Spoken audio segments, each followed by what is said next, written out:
Good morning, students and teachers. Please sit tight. We're going to get started here in just a few more minutes. Please sit tight. Thanks so much.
Hello, everyone. I'm Congresswoman Deb Holland, and I'm honored to share a few words during this year's Discovery Festival.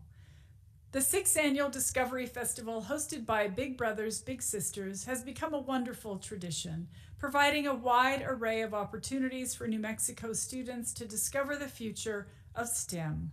New Mexico is home to many historic and consequential scientific breakthroughs, discoveries that range from revolutionizing the way we'll power the cities of the future to expanding our ability to explore the cosmos. This year, for the first time, Big Brothers Big Sisters of Central New Mexico is hosting Discovery Fest virtually. I'm amazed at how many events and presentations this team has put together under such challenges this year, and I'm delighted to see that a record number of New Mexico students will join the fun and the learning of Discovery Fest. New Mexico is an amazing home for technology, and our kids are in a great position to learn more and take advantage of our state's unique and important role in the national tech space. In Congress, I support expanding STEM. Opportunities like Discovery Fest and fighting for resources for your incredible teachers because I know how important science, technology, engineering, and math will be for our future.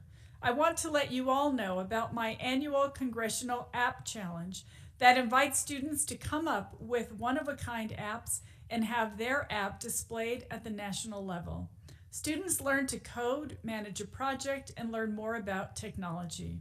In that spirit, I'm thrilled to welcome this future generation of innovators, inventors, and explorers, and all the incredible teachers developing these bright young minds to this year's event. Our beautiful state of New Mexico, America, and frankly, our whole world's future will be counting on the creativity and innovative spirit of you young people. So I want to encourage all the future physicists, researchers, biologists, and engineers watching right now to keep reaching for the stars. Learn all you can, and most of all, have fun at this year's Discovery Fest. Thank you.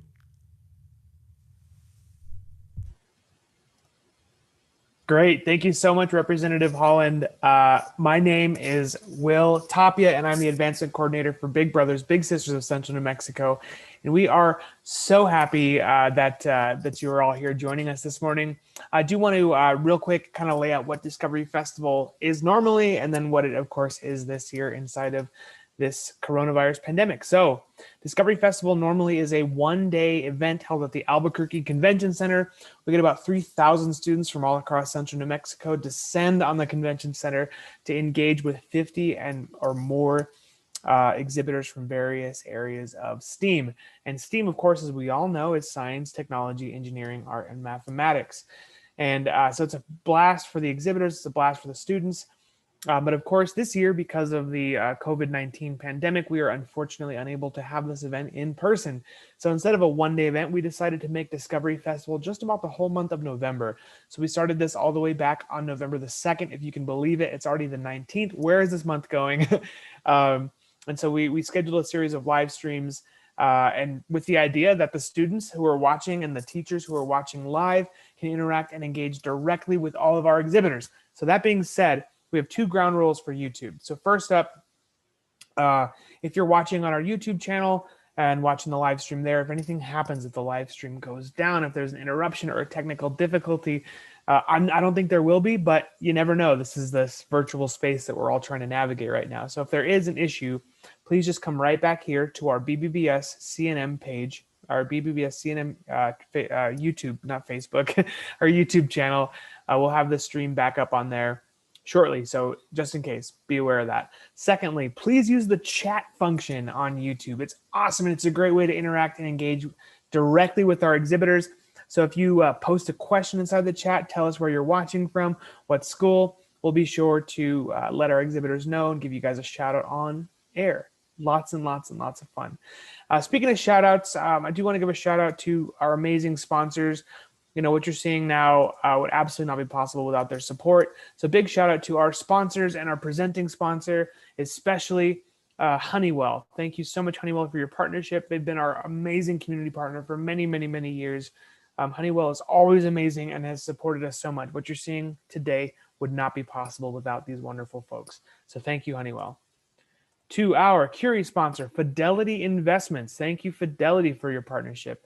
Fidelity normally has a big epic 3-booth display at Discovery Festival. They spoke about why it's important to save and also what is credit. So it's really important stuff, probably now more than ever. So thank you so much, Fidelity. And you can, of course, watch those recordings on our page, discoveryfestnm.org. To our ride sponsors, to Aztec Machine and Repair out in beautiful Bloomfield, New Mexico, and to Air Force Research Laboratories. They were on yesterday. Oh, what's today? Thursday.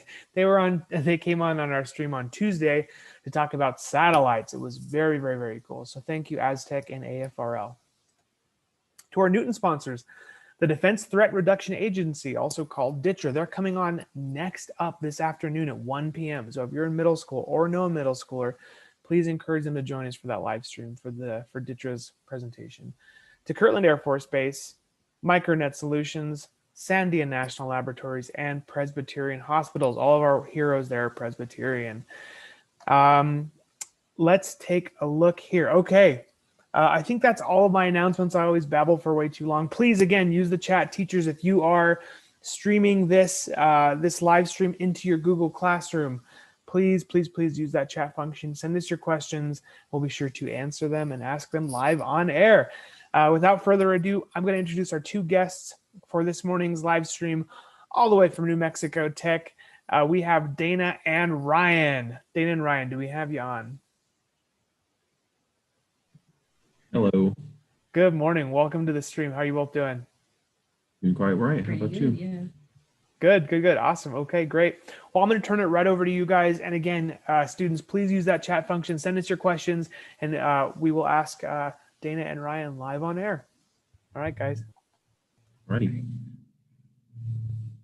So we are going to talk about sound and vibration today. And I know there's a little bit of a delay. So our first question we're going to shoot out there is, what do you guys know about sound and vibration? And in the meantime, we're just going to introduce ourselves a little bit. All right. So my name is Dana Figueroa. My name is Ryan Flynn. And we're both mechanical engineering students at New Mexico Institute of Mining and Technology down in Socorro. It's we're actually part of a really big tech school, and it's really good for engineering and other science and technology degrees. Yeah, I'm actually getting a minor in aerospace engineering too, and sound and vibration is really important when it comes to designing planes and stuff. And if you have any ideas about why that might be, go ahead and throw them out in the chat. But we'll go ahead and hit us with any questions that come in. But we have a video for you, and we'll just get that started in the meantime. We do have a couple of guesses about what sounds are. So some of the students are saying, well, okay, so sounds are waves. So we got 3 of them. So sounds are waves. Sounds can move things, and they can hurt your ears are the 3 responses we got. Okay, very good. Those are all very true. And sound is definitely a wave. It's just the point of our video is to really visualize what that looks like, because everyone, you might have heard by now that sound is a wave, but can you actually imagine what that's like traveling through the air? So we're going to open up our video. Alrighty. And go ahead and let us know if there's any questions or anything like that during the video.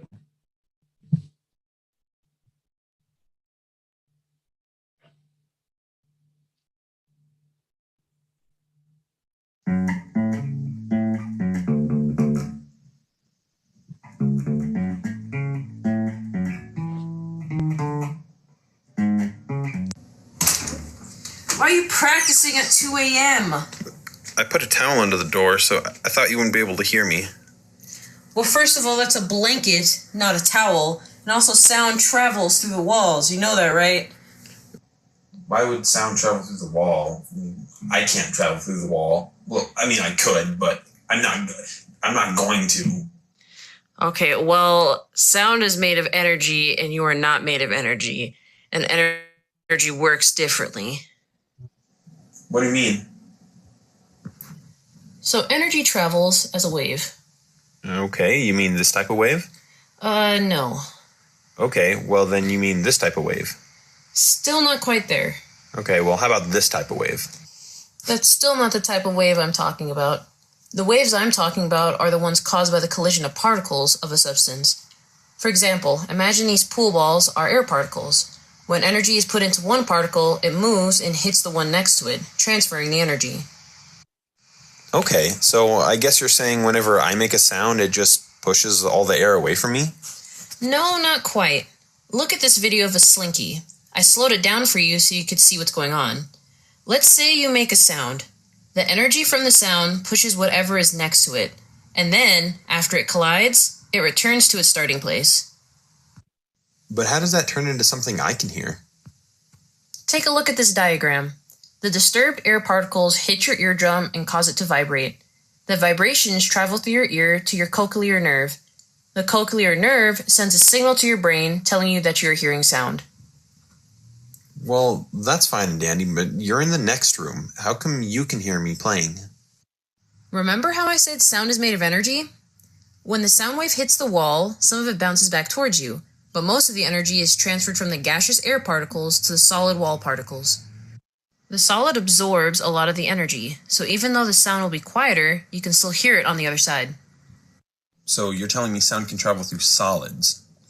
Yeah, sound actually travels faster through solids. Wait, how does that work? Wouldn't a solid slow the sound down? When you look at the molecules of solids, liquids, and gases, the particles in a gas are very far apart and move around and bump into each other. Liquids have their particles much closer than a gas, and solids have their particles the closest together, and they hardly move. Since the particles in the solid are so close, they can actually transfer energy to each other quicker, which means sound travels through solids faster than a liquid or a gas. I still don't get it. How does the spacing of the molecules affect how fast energy can be transferred? Let's take another look at the pool balls. Here, each ball represents a particle. The bottom row represents a solid, the middle is a liquid, and the top is a gas. These are different mediums. You will notice that even though the white ball is hit at the same time in each case, the ball at the end is hit at very different times. Like we learned earlier, energy moves through solids faster because the particles are closer together, and you could see that in this video. Okay, I think I understand that now. So sound is a wave of energy traveling through a medium? Yes. Does that mean all sound has the same amount of energy? Not quite. Sound waves have two very important properties called amplitude and frequency. The one that determines how loud a sound is, which is also called its volume, is the amplitude. The louder something is, the higher its amplitude. Sound waves with higher amplitudes also contain more energy and require more energy to make them. Volume is usually measured in something called decibels. An example of something quiet would be a whisper, which is about 20 decibels, and something loud would be a jet engine, which is about 140 decibels. This is an example of a high amplitude sound wave. As you can see, the slinky needs to be pushed hard to make these big waves. This is the low amplitude sound wave. The waves are much harder to see and the slinky is barely being moved. What makes a high-pitched sound and what makes a low-pitched sound? Right, that is the next thing I'll talk about. The frequency of a sound wave determines its pitch. The frequency is determined by how many waves happen in a certain amount of time. More waves means a higher frequency, and a higher frequency means a higher pitch. A change in a medium can also affect the frequency of a sound. Also, frequency has its own units just like amplitude. They're called hertz. When you pluck the high note and low note strings on your bass, you can actually see the lower pitch string, which is a thicker string, make fewer waves than the higher pitch string, the thin one on the bottom. This causes them to make notes with different pitches. Something interesting about pitch is that we actually cannot hear things at every frequency. Humans can only hear things between 20 and 20,000 hertz. Other animals can hear more frequencies. For example, dogs can hear between 67 and 45,000 hertz. But how high-pitched are those noises? I don't even know what 1, 10, or even 1,000 hertz sounds like. Let me give you some examples. The lowest bass drums usually go is around 40 hertz. Birds chirp between 1,000 and 8,000 hertz. Okay, is there anything else about sound, or are you just going to keep ranting about sound at 2 a.m.? I can tell you how to destroy things with sound. I'm okay with that. Every object has something called a natural frequency. When a sound comes into contact with an object and its frequency matches the object's natural frequency, the object will start to resonate. This is when the object begins to vibrate and amplify that sound. Depending on the object, if the amplitude of the sound is too high, the object will break. The best example of this is breaking a wine glass. You can find its natural frequency by tapping it with a spoon. If you play this frequency back at the glass, it can shatter. This concept is actually really important in engineering. You wouldn't want a bridge to resonate with the wind and begin rocking, or for a nut to vibrate off when a train is approaching. Oh, I see. Well, that's interesting, but it's 2 a.m., so let's save the engineering talk for another day. Okay, that's fine, because this was a dream anyway. What do you mean this was a dream?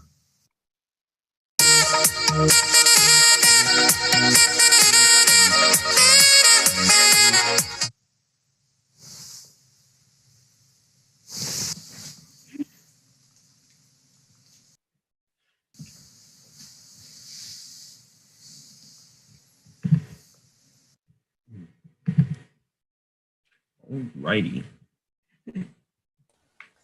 Awesome. That was a really cool video, and we did get some questions in from the video. Yeah, first up, I'm just going to read them off in the order they came in. So first up, this student would like to know, so can sound waves move through concrete?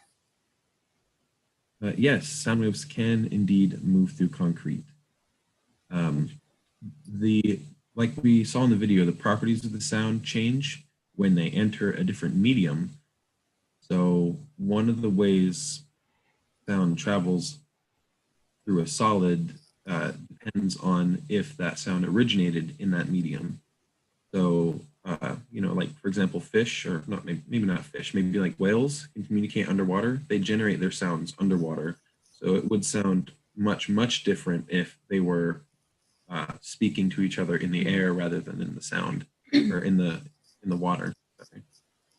It would also depend on how loud the sound is, because since concrete is the particles so close together, when the sound goes through the wall, it'll start to lose its energy, which determines how loud it is.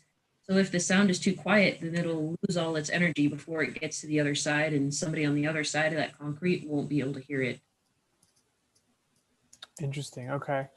And this makes me think of, and I guess maybe this is the classic example. I'm not a sound engineer, so I don't know this stuff keenly, but it makes me think of the, as a kid when you tie a can or like a cup to a string and then kind of listen through, right? I mean, with that example, the sound waves are traveling through the twine. Is that correct? Yeah. Yes. Interesting. Okay.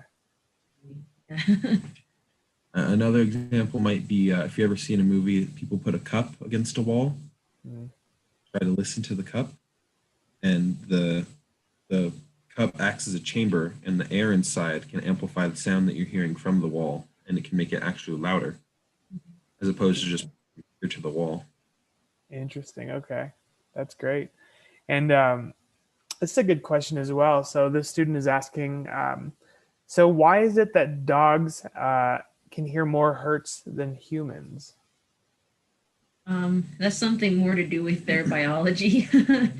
Since we're not biologists, we didn't quite look into that.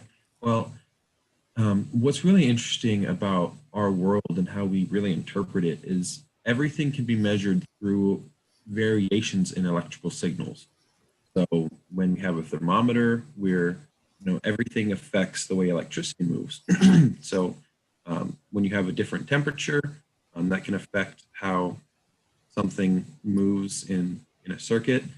And it's kind of the same way with sound. When we hear something, the vibrations in our ear, they cause our ear to vibrate, and our ear is filled with a liquid, and we have very sensitive hairs. And those hairs will vibrate, and that moving action generates an electric signal in our ear that goes to our brain and tells us that we're hearing sound. And dogs, they are much more sensitive to these vibrations. So they can hear hertz that are louder, hear sound at a higher frequency. Since the frequency that we can't hear, maybe 30,000 hertz, the sound is moving so fast, our ears aren't sensitive enough to detect those vibrations because they're going really, really, really fast. Interesting. Okay.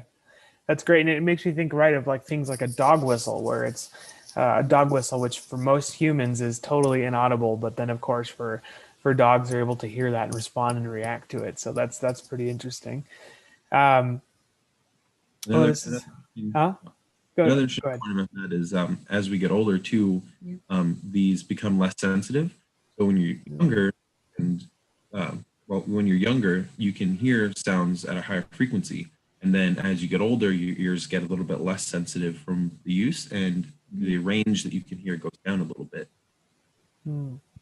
So if you maybe if you're really young and you try playing go to YouTube and try looking a sound that might be around 22,000 hertz, 20,000 hertz, and you play it, your parents may not be able to hear it, but you can hear it just fine. Interesting. It's like the Christmas bell, where adults can't hear the Christmas bell, That's very cool. Okay, and so does the density of the solid affect the waves that pass through it? Yes, this kind of has to do with like the concrete wall question. So as materials are more dense, it means the particles inside of them are closer together. And when sound passes through materials like that, they're transferring their energy to each one of these particles. And each time it transfers its energy to a particle, it loses a tiny bit of energy. So that's why if you hear a sound on one side of the wall, it's usually a little bit quieter on the other side, because as it went through the wall, it lost some of its energy as it passed it on through the particles. So yeah, if something is more dense, like concrete, you'll end up losing more sound, or you end up losing more of the volume, more of the energy on the other side than if you had the same sound played on through like a normal wall, a normal drywall in a house. I see. Okay. Great. Keep those questions coming in, students. Keep them coming. Teachers, please send us the questions if your students are asking in your Google Classrooms, and we'll turn it back over to you two. Alrighty. Well, we have a couple of questions that they can maybe answer. So I'm sure you know that some rooms are soundproof. Does anyone have any ideas about how you might change how the room is shaped to make it soundproof, as opposed to changing, how thick the wall is? Do you want to share this, Schlieren, video? Actually, yeah, we actually do have another video that's pretty interesting. I am not sure if they got the handouts that we have. We do have a link to the video on that handout. So the response that we got was square, was a square room. Square room. Okay. Let's see. Square. So I have this image to show you guys, and we'll see if that changes. Or do you wanna share it? This one? Yeah. Yeah, you share. Okay. So there's a technique of a picture imaging called schlieren imaging. And well, we're going to play a video that could probably explain it a little bit better than I could. Sharing? Oh, hold on a second. Yeah, let me do that first.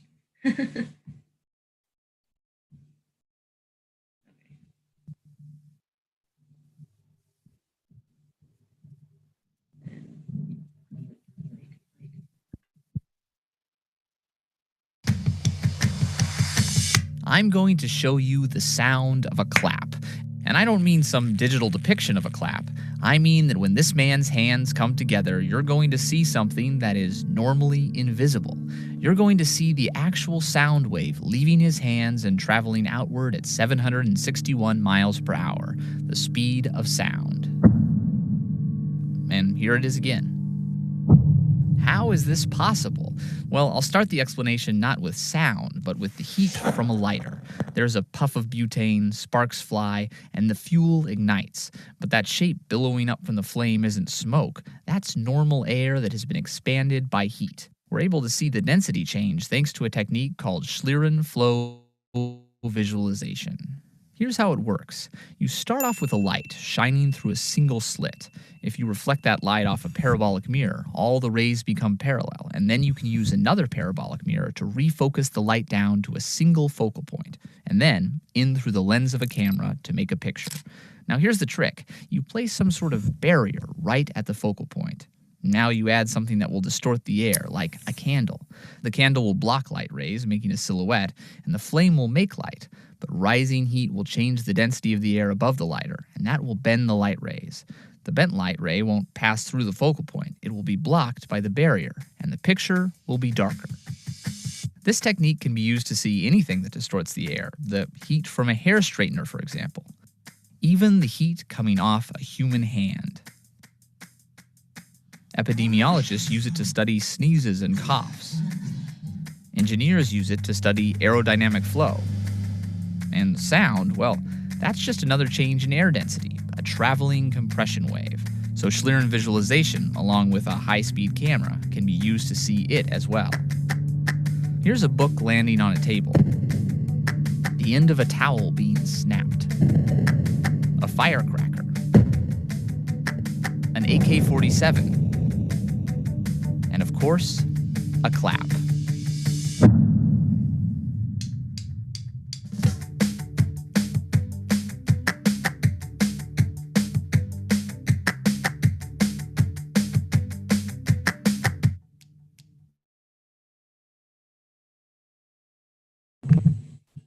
Alrighty, so I have another image for you. Let's see. A square room is kind of a typical room that you would have. So the sound would still kind of bounce around. But try to think of the idea that when a sound bounces around and hits something solid, it loses some of its energy. So I'm going to show this picture. So this is an experiment done, and they were seeing how sound can be reflected and bounced off of rooms that are shaped differently. So with this in mind, are there any other guesses about how we might, let's see, maybe not change the shape of the room per se, but add something to the walls? Is a lot of what soundproofing is, but it changes the way the sound is reflected off of the walls.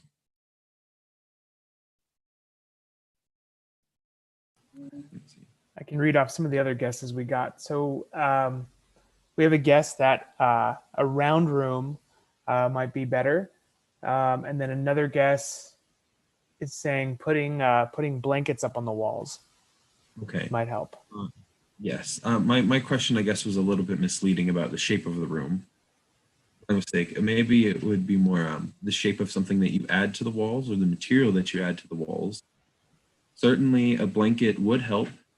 As you saw, I tried to put a blanket against the door, and that didn't quite do the sound. But if I had put the blanket on the wall, that definitely would have absorbed a little bit of the sound. And actually, a round room, if you were to make a room round, then the sound would actually have an easier time bouncing off of the walls, which is not what you want. Well, So it would actually make it echo more. It would soundproof the room a little bit more. You wouldn't be able to hear it from the outside as well, but it would definitely be a lot louder on the inside. You hear a lot more of an echo. Which I think makes sense too, right? I mean, a lot of the like Pope Joy Hall, a lot of these big concert venues and Red Rocks Amphitheater, right, are all shaped in this amphitheater style with the round back and kind of I forget the word, but angled outwards, right? So yeah, that makes a lot of sense. Let's see. So we'll get some guesses out there for what an echo is exactly. So what happens when you hear an echo? Let's see. We also have an experiment to do in the meantime to show that sound changes when there's a change in the medium. And it's actually really nice. We'll have to go to the sink. You can do this at home too. It's really fun. All you need is a cup, a clear cup, your hot water from the tap, and a spoon. So we'll go and do Set it that. up real quick, yeah. Just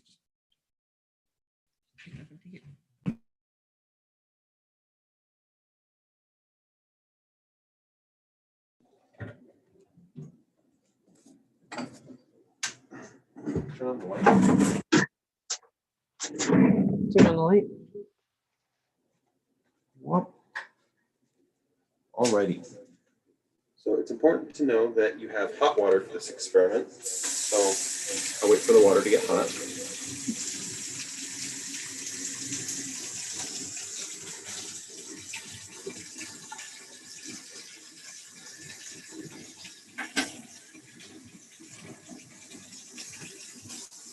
So my first question is going to be, what do you notice in the cup? Before we carry out the experiment, I'm going to show you what happens when I fill it up with hot water, and what do you notice?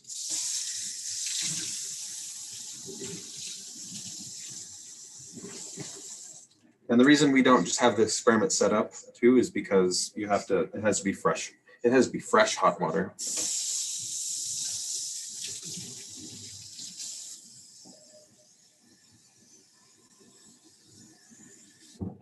So here's the cup.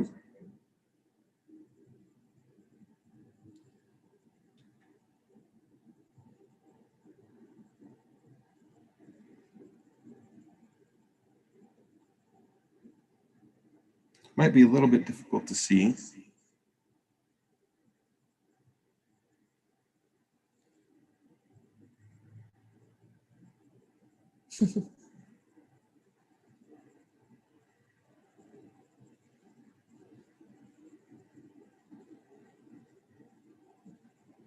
All right, so I'm gonna need more hot water.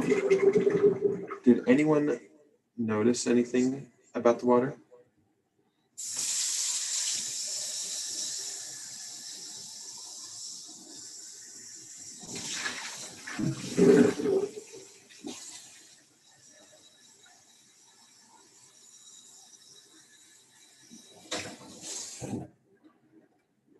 So what's happening in hot water, there's air bubbles in the water. And if we take our spoon and tap it,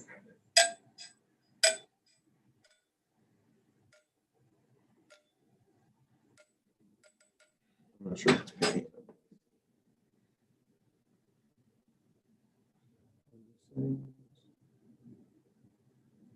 Background noise suppress. Low.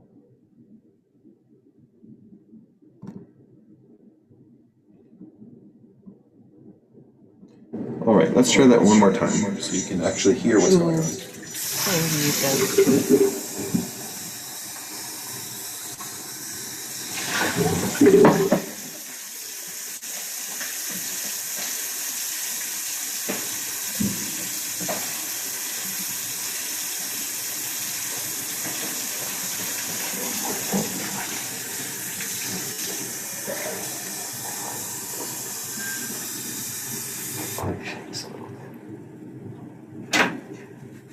Like a device that has a little motor inside it. Shook them in. Okay, Cameron, seems to me like we're good for time. If it looks the same to you, like we're in 46 minutes or over. Time.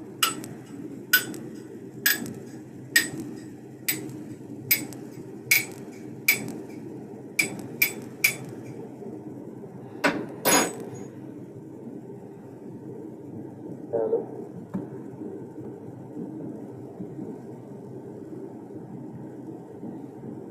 All right. So I'm going to go ahead and open it up. Some of the students guessed that the water was foggy and that the water had air in it. Yes, the water did have air in it. So as you heard, the sound of the cup being tapped was changing because the air in the cup was moving around and settling. So you can see the cup has no air in it, and it makes the same sound. And also would be true if I dump some water out, and now there's some air and some water.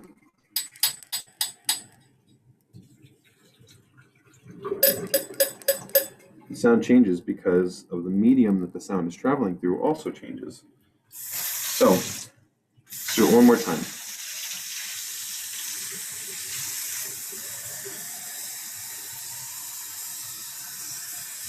So there's no air forming, and as the air bubbles form, the sound changes. And then the air bubbles will start to rise and disappear.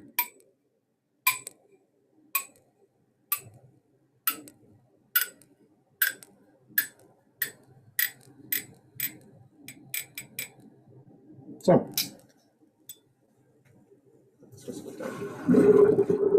Right. that is called the hot chocolate effect, and you can actually do the same thing with some hot chocolate, and we'll explain that more when we sit down.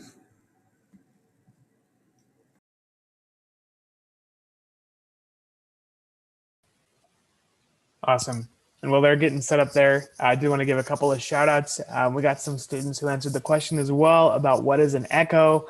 We got 2 guesses in for that. So one guess was that an echo is your voice reflecting off of a surface. So that's a great response there. And the second one is an echo is when you hear your voice speaking back to you, was the second guess.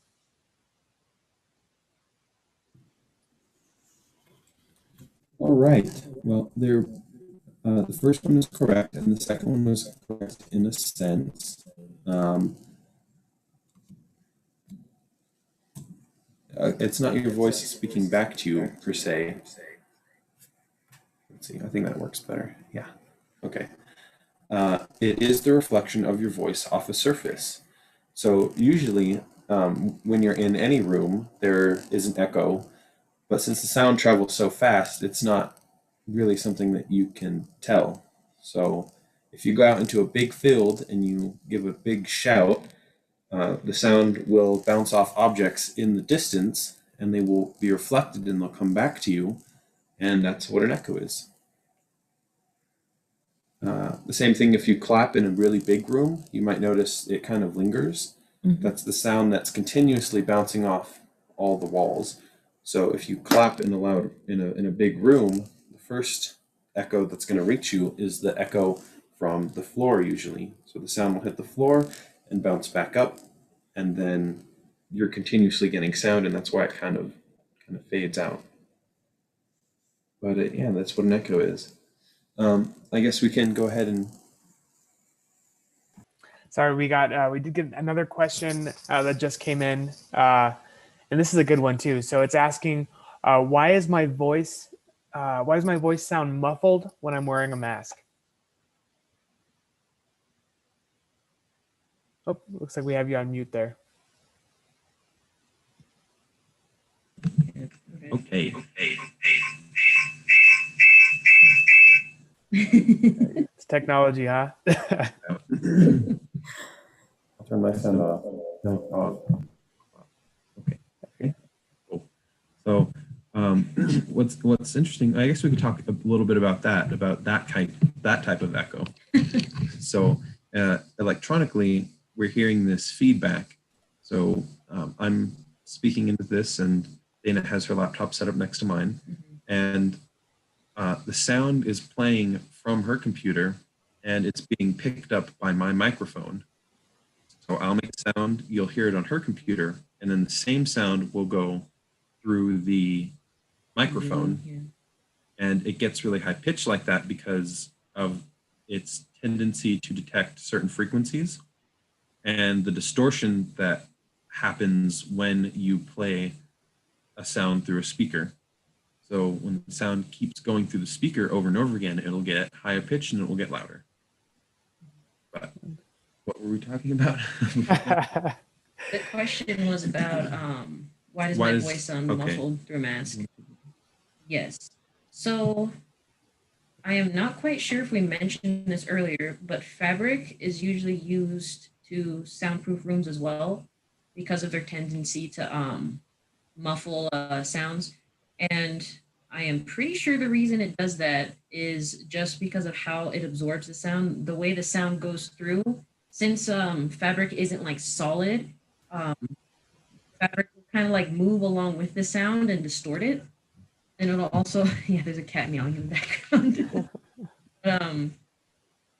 It'll end up distorting the sound. So it won't necessarily make you quieter. It'll just make your sound less clear. Yeah. So, another thing. So we said that sound moves faster through solids because the particles are closer together. So that means they're really good. The sound will also move faster through things that are rigid. So sound would move faster through a wall than it would a blanket because the blanket has an easier time absorbing that energy. And if you try to push a wall, it's not going to move. But if you try to push a blanket, it will move and absorb that energy. So when you have a piece of cloth over your face, the sound, not only can it not travel outwards from your mouth, because as we said, when you hear something, it's those compression waves. So when I speak, the sound around me, the sound of the air around my mouth vibrates and it pushes the air that's around me. But if I have a mask over my face like this, the air in front of me can't vibrate as easily.